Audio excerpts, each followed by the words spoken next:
Hello, this is Skate, and this is the sneakiest tank destroyer around. This is the Rhm Borsig, which we all know and love, or hate if you're on the other end of the gun, as the Tier 8 German glass cannon.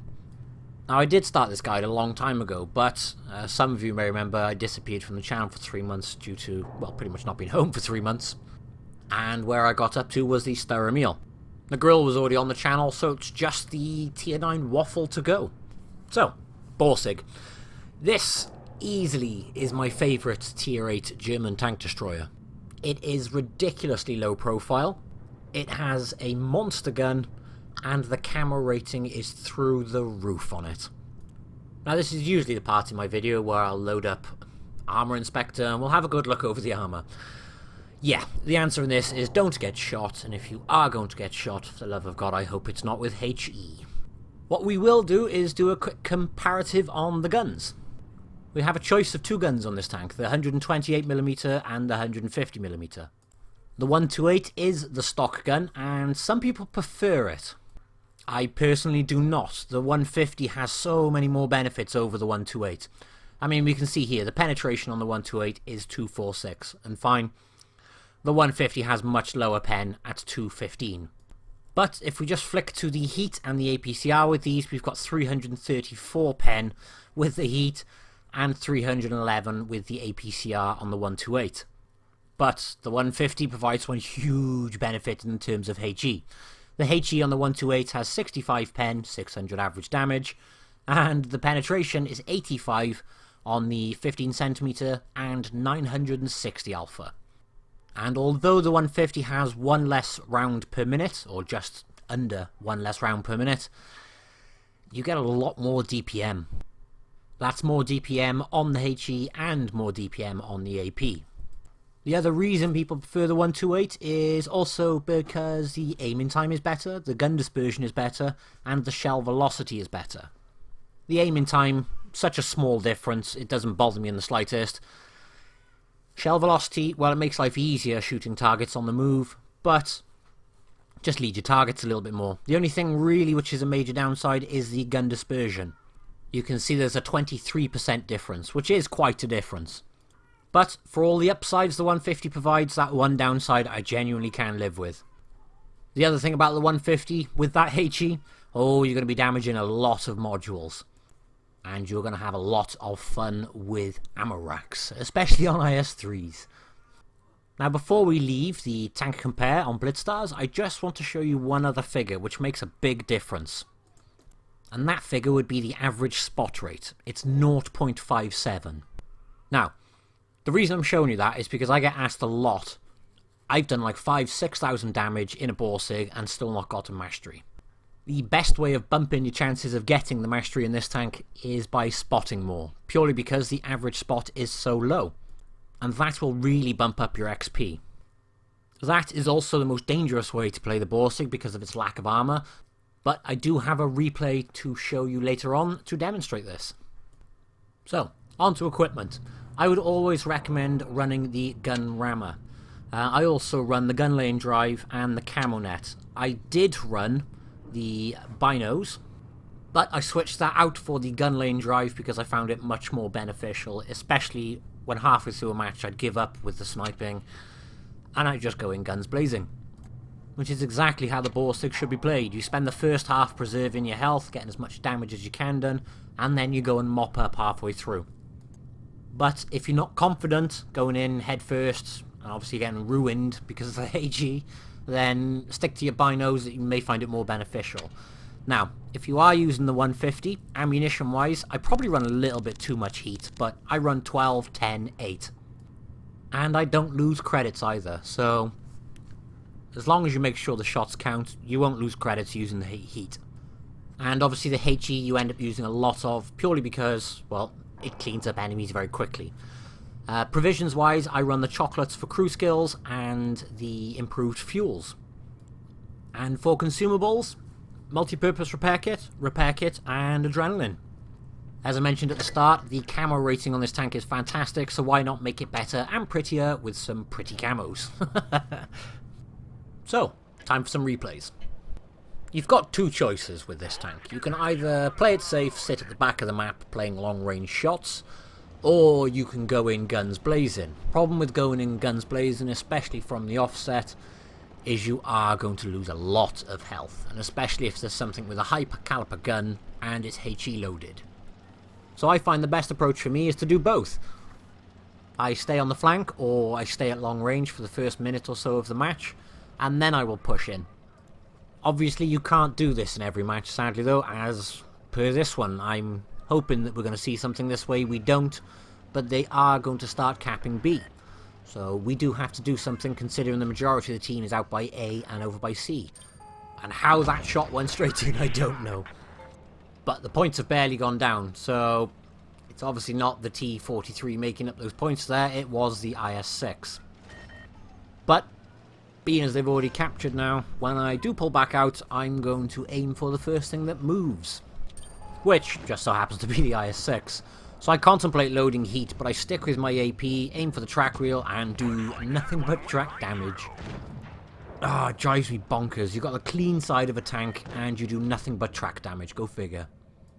Now he's given us his nice fat turret juicy side, so I'm not even going to waste any time loading heat. I can go straight in with my AP and do a nice healthy amount of damage to him. Now he's not paying any attention to us due to that Type 62 running around him. But I hesitate here because the AP is renowned for bouncing off the front of these, so in the end he's low enough health I could just launch a HE in his face. And now, no IS-6 to deal with, we've got some nice fat juicy sides to deal with. And this is one of those, come on, reload, and yes, we get it. I hate it when you have a perfect, everyone's done it, but you've had a perfect shot lined up and you're just not loaded. It's, it's the most frustrating thing in the world, like that. Look, nice fat side of an ISU, don't even get a shot on it. Instead, we get a HE through that tiny gap onto this turret of the T-28 prototype.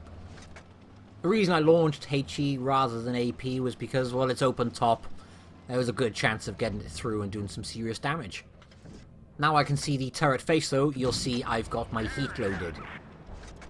In hindsight, I probably could have got away with AP there, but not worth the risk. Now I have seen a low health ISU 152 here, so you'll see I loaded my HE straight away.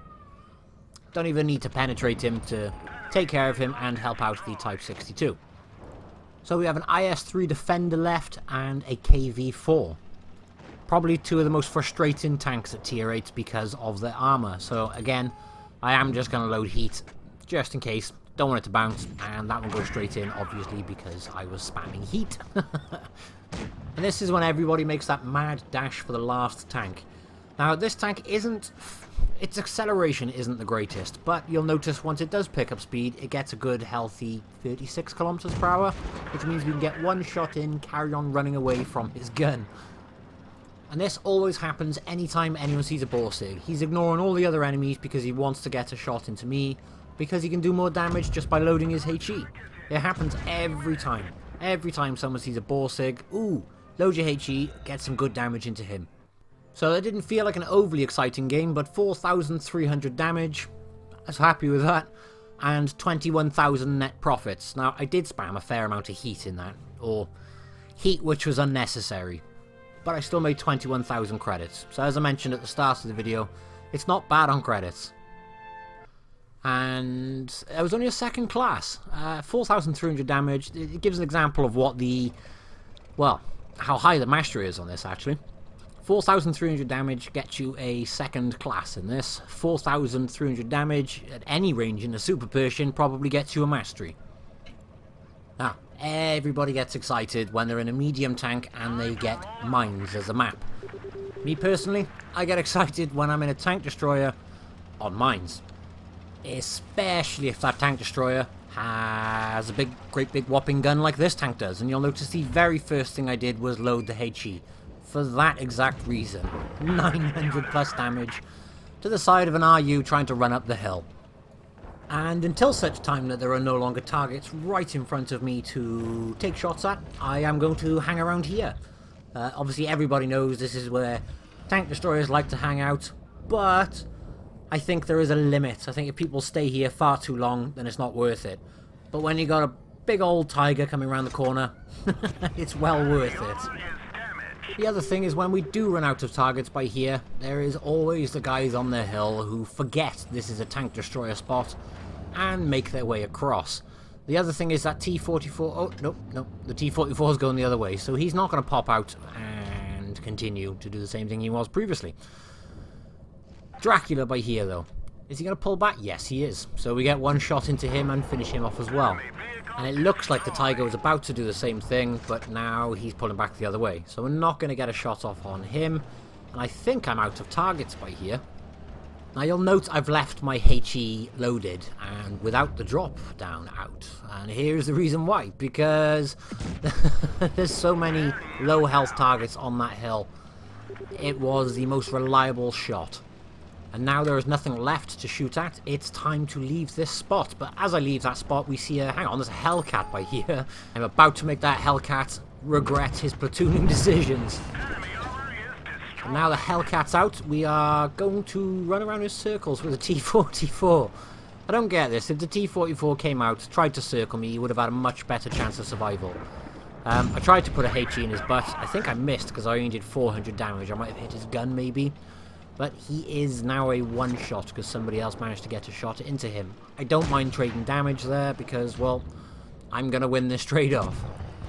And as I was saying before, I was rudely interrupted by the Hellcat and the T-44. Now I'm going to push up. And it means we have 4 kills. So, all that is left is a KV-3, which is on our right by there, and an ISU.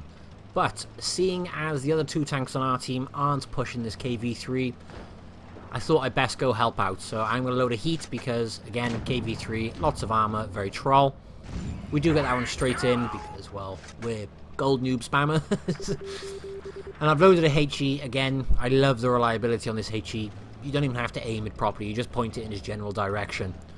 So I might trade off some damage. It's worth it because there's only 1 kill left now. This, again, is the exact reason I like to preserve my health at the start of a match because... well, you can pretty much guarantee anything that shoots in your general direction is going to penetrate you. So, if I preserve my health, I can then trade it off further towards the end.